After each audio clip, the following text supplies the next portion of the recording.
ఎత్ర నార్యశ్చి పూజ్యంతే రమంతే తత్ర దేవత. ఎక్కడ స్త్రీలు పూజింపబడతారో అక్కడ దేవతలు కొలువై ఉంటారని మన ధర్మం నేర్పుతుంది. కానీ ప్రస్తుత రాజకీయాల్లో మహిళల్ని చులకన చేయడం, వ్యక్తిగత జీవితాల గురించి చాలా నీచాతి నీచంగా మాట్లాడటం రోజు రోజుకి వైసీపీకి ఆనవాయితీగా మారుతోంది.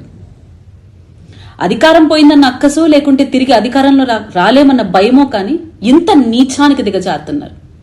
గత ప్రభుత్వంలో వైసీపీ అధికారంలో ఉన్నప్పుడు వైఎస్ భారతిరెడ్డి గారి పైన ఆవిడొక్కరే మహిళామూర్తి అయినట్టు, ఆవిడొక్కరికే ఆత్మగౌరవం ఉన్నట్టు, పరువు ప్రతిష్టలు ఆ కుటుంబానికే ఉన్నట్టు సోషల్ మీడియాలో చిన్న మాట ఆవిడ అన్న వేధించి వెంటాడి కేసులు పెట్టేవారు.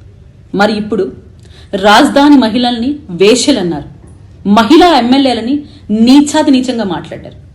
సొంత చెల్లి పైన సోషల్ మీడియా ద్వారా అనలేని వినలేని మాటలు అనిపిస్తున్నారు.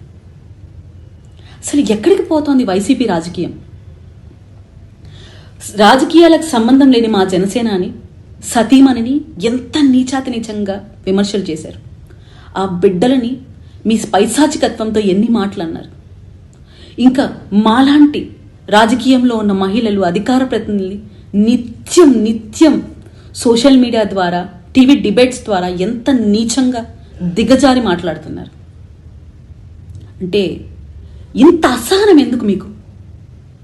రాజకీయం వ్యక్తిగత విమర్శలు లేకుండా చేయలేరా? రాజకీయాలని నిర్మాణాత్మకంగా మాట్లాడలేరా?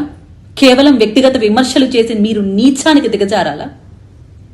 సొంత తల్లిపైనే ఆస్తి కోసం కోర్టుకు లానే బ్రతుకులు మీవి. ఆడపడుచుల్ని గౌరవించడం మీకెలా తెలుస్తుంది? వైసీపీలో ఉన్న ప్రతి ఒక్కరూ గుర్తుపెట్టుకోండి, ప్రజలు మిమ్మల్ని మొటిక్కాయలు కొట్టి అధికారాన్ని దించి అగత్పాతాలనికి తొక్కారు. ఇలాంటి వ్యక్తిగత విమర్శలు మహిళలపైన చేస్తూ ఇంకా నీచానికి దిగజారితే ఈ రాష్ట్రంలో వైసీపీ పార్టీ ఉండదు. ఖబర్దార్ చేసి చెప్తున్నాం. ప్రతి ఒక్క మహిళా లోకం ఈరోజు ఎంతో బాధాదత్త హృదయంతో మాట్లాడుతోంది. వ్యక్తిగత విమర్శలు మానండి. ఆడగాలని రాజకీయాల్లో ఇలాంటి మాటల ద్వారా వెనక్కి లాగే ప్రయత్నం చేయకండి.